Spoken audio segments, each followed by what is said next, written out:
Door Crasher, September 4th, 2004, Savannah, Georgia, USA.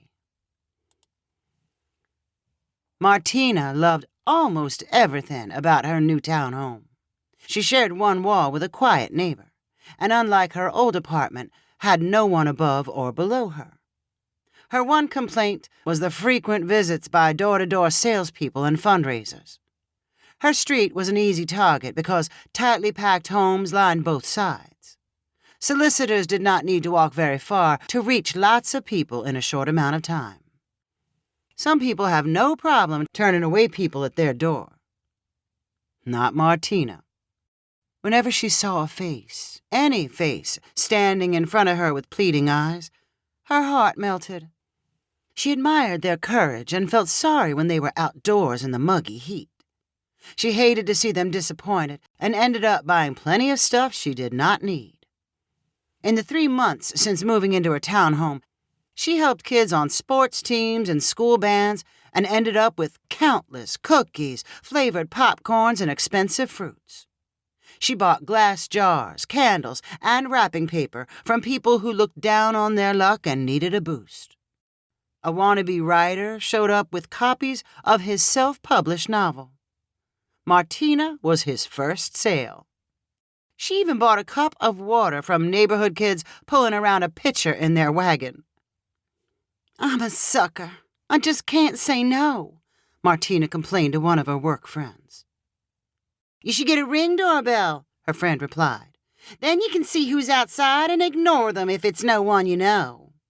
"Yeah, I probably need one," Martina answered half-heartedly. "But it seems like just one more electronic gadget to keep track of. I've got more apps on my phone that I can keep up with. My door's already got a peephole. Maybe I should do a better job at using that." "Whatever works for you." "I hate the idea of people hearing me coming and knowing I'm staring at them." "You'll figure it out," her friend said, losing interest in their conversation. The remainder of the afternoon was especially demanding as Martina had to cover for an absent hygienist at the dental office where she worked.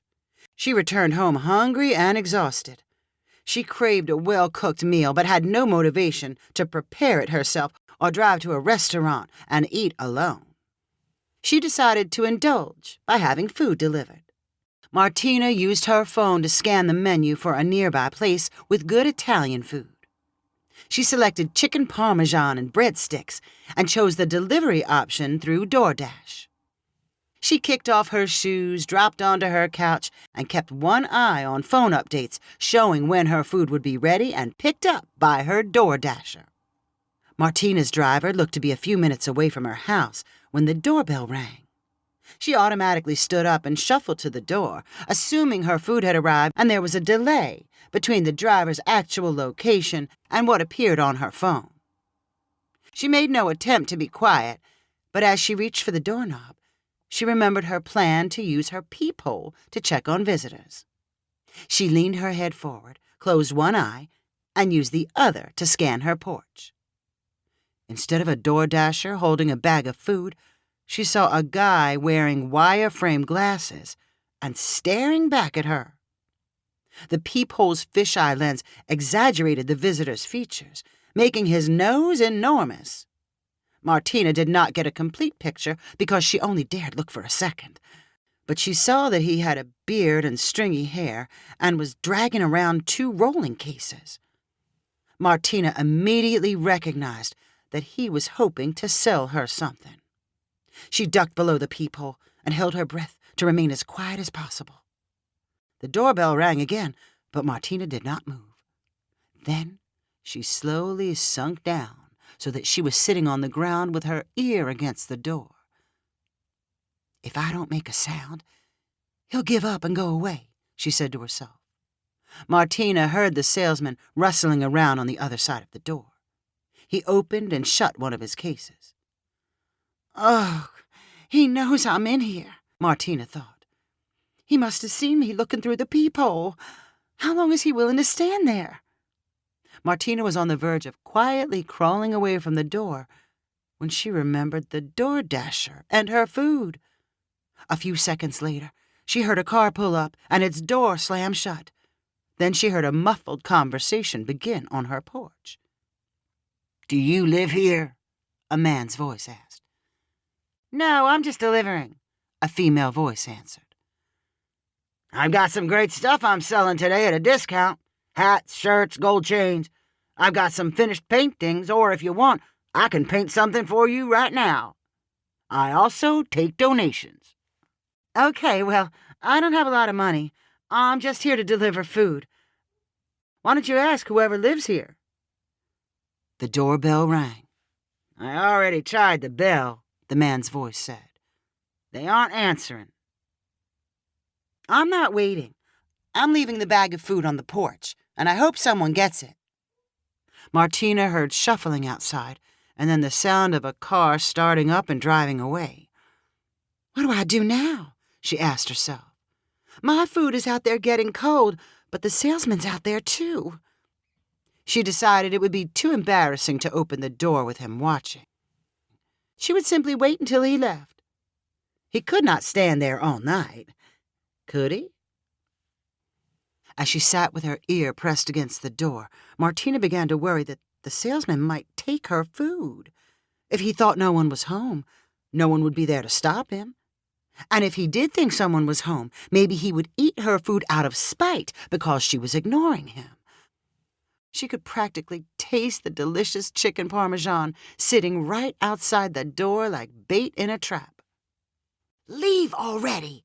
Martina screamed inside her head, hoping the salesman would get the message. She slowly counted in her head and imagined flinging open the door, grabbing the food, and retreating back inside without saying a word.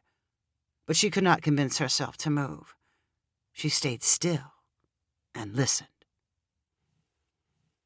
Finally, after what seemed like an hour of silent suffering, she heard the muffled sounds of the salesman shuffling around and then dragging his cases away from the porch. Martina cautiously rose to her feet and peered through the peephole. She saw him on a porch across the street, but did not want to open her door and reveal she was home while he still might be watching. She stared as he slowly moved from door to door and then disappeared from her narrow view. "Took long enough," Martina said to herself. Although she could no longer see the salesman, she did not want to make a big display of retrieving her food. She cracked open her door, hoping she could reach out her hand and grab the bag. It was not where she expected it to be. Then she realized that the food must be on the other side of the porch, and she would need to tiptoe around her door to get it. She took a cautious step outside. "I thought you were home," called a voice Martina recognized. The salesman hurried around the corner before she could lunge for her food. "I'm Vaughn," he added, positioning himself between Martina and the chicken parmesan. She now got a more complete picture of him.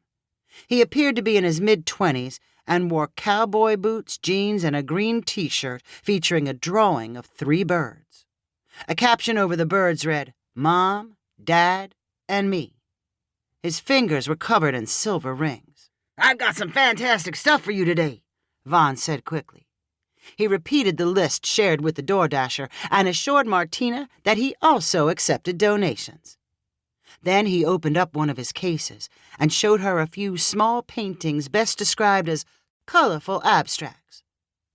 "If you don't like any of these, I could paint something custom, or maybe a little sign or logo." Vaughn pulled a clear rubber ball from his pants pocket and bounced it on Martina's porch as a sign he was giving her time to decide on a purchase.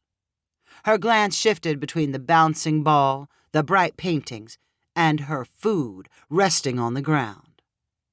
And then she had an idea. "Let me ask you something. What kind of sign would scare you from ringing my doorbell?" Vaughn smiled. "I don't know. I'm not scared of many signs." "How about no soliciting?" "Nah, I'd ignore that." "Beware of dog?"